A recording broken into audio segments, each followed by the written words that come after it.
कहानी 17 साल के जिमी की है, जो कि दिवाली की छुट्टियां मनाने अपनी मौसी के घर कोची जा रहा था।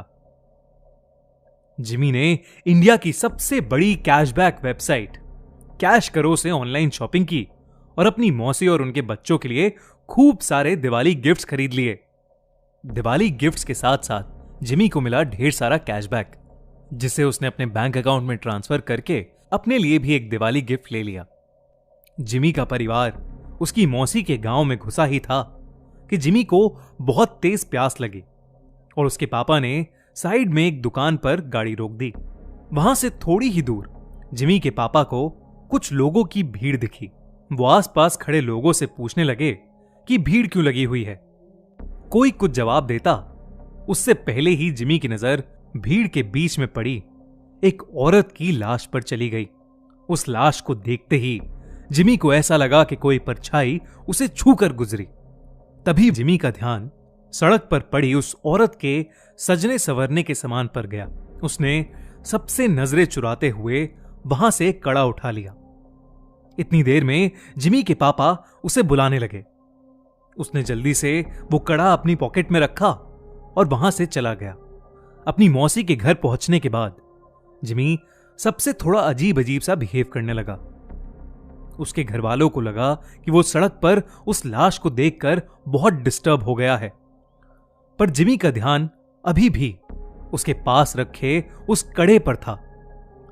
वो अपने कमरे में शीशे के सामने उस कड़े को पहन के देखता और मुस्कुराता रहता। एक दिन जब जिमी अपने कमरे में उस कड़े को पहने खड़ा था तो उसका मन किया कि वो पूरी तरह लड़की बन जाए। वो अपनी कजन रिचा के पास गया और उससे उसके सजने संवरने का सामान मांगने लगा। फिर जिमी अपनी मौसी के कमरे में गया और वहां से उनकी साड़ी और लिपस्टिक उठा के ले आया। वो तैयार हो ही रहा था कि जिमी के पापा उसके कमरे में आ गए। जिमी को देखते ही उसके पापा उसे खूब डांटने लगे। जिमी ने रोते हुए कहा कि वो लड़की बनना चाहता है। ये सुनकर उसके पापा बेहद गुस्से में आ गए और उसे बुरी तरह पीटने लगे और उसका कमरा बाहर से बंद करके चले गए। जिमी अपने कमरे में बैठकर जोर जोर से रोने लगा कि अचानक उसे दीवार पर एक लड़की की परछाई नजर आई। धीरे धीरे वो परछाई उसकी तरफ आने लगी। जिमी वो परछाई देखकर थोड़ा घबरा गया और कमरे का दरवाजा जोर जोर से पीटने लगा, पर किसी ने दरवाजा नहीं खोला। उसने मुड़कर देखा तो वहां कोई नहीं था। फिर उसके बेड के नीचे से एक अजीब सी आवाज आने लगी, मानो कोई जिमी को पुकार रहा हो। जिमी ने जैसे ही बेड के नीचे देखा, वहां उसी औरत की लाश पड़ी थी जो उस दिन जिमी को सड़क पर दिखी थी। वो दिखने में बहुत डरावनी लग रही थी। वो औरत उसकी तरफ रेंगते हुए आई और जिमी में समा गई। जिमी वहीं बेहोश हो गया। अगले दिन से जिमी अजीब तरह से बिहेव करने लगा। वो अपनी मौसी की साड़ी पहने रहता, लड़कियों की तरह सजता और संवरता और सबको बोलता कि अब से उसका नाम लक्ष्मी है।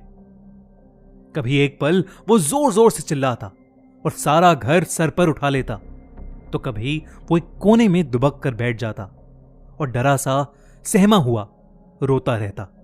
एक दिन रोते रोते उसने अपनी मां से कहा कि वो लक्ष्मी है और उसे हर जगह शैतान नजर आते हैं जो उसे आकर मार देंगे। उसने कहा कि उन शैतानों के पैर उल्टे हैं, दांत खून से सने हुए हैं और लंबे लंबे नाखून हैं जिनसे वो उस पर हमला करना चाहते हैं। जिमी की हालत दिन ब दिन खराब होती जा रही थी, लेकिन वो रोज लक्ष्मी बनकर सजता संवरता और अपना कमरा बंद करके नाचता रहता।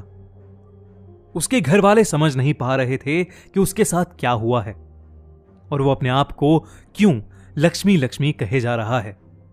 जिमी के पापा मदद के लिए आस पड़ोस में पूछने लगे। पता करने पर उन्हें मालूम पड़ा कि वो लाश जो उन्होंने उस दिन सड़क पर देखी थी वो और किसी की नहीं बल्कि जोसेफ यानी लक्ष्मी की थी। जोसेफ एक लड़के से प्यार करता था और उसने अपना नाम बदलकर लक्ष्मी भी इसीलिए रखा था। वो दोनों एक दूसरे से शादी करना चाहते थे, लेकिन जोसेफ के घर वालों को यह मंजूर नहीं था।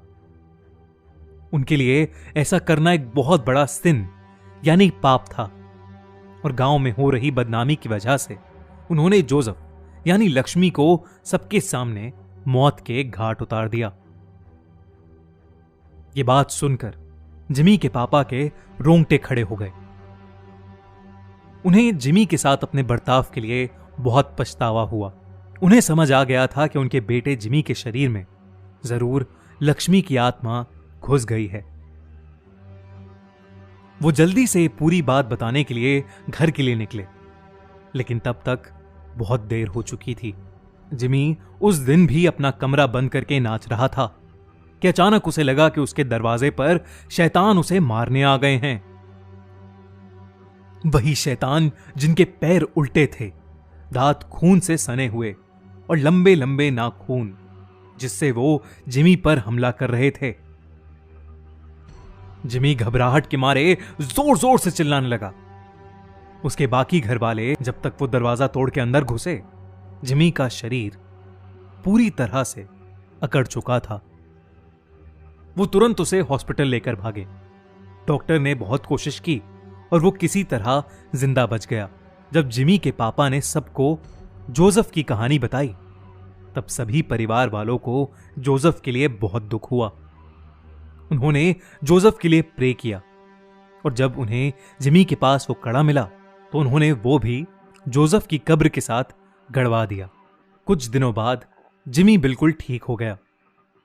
आज उसे लक्ष्मी के बारे में कुछ भी याद नहीं, लेकिन लक्ष्मी की तरह कई ऐसे लोग हैं जिनको गलत समझा जाता है और उन्हें उनकी चॉइस के लिए सोसाइटी का बहुत बुरा बर्ताव सहना पड़ता है। इनफैक्ट कई लड़कों को लड़कों से प्यार करने के लिए और कई लड़कियों को लड़कियों से प्यार करने के लिए हमारी सोसाइटी के पावरफुल लोग मार डालते हैं। ये कहानी भले ही एक काल्पनिक कहानी है, लेकिन इस कहानी में एक बहुत इंपॉर्टेंट मैसेज छुपा है। सबको प्यार करने का हक है और हम सभी को हर इंसान के प्यार की रिस्पेक्ट करनी चाहिए। अगर आप हमारी बात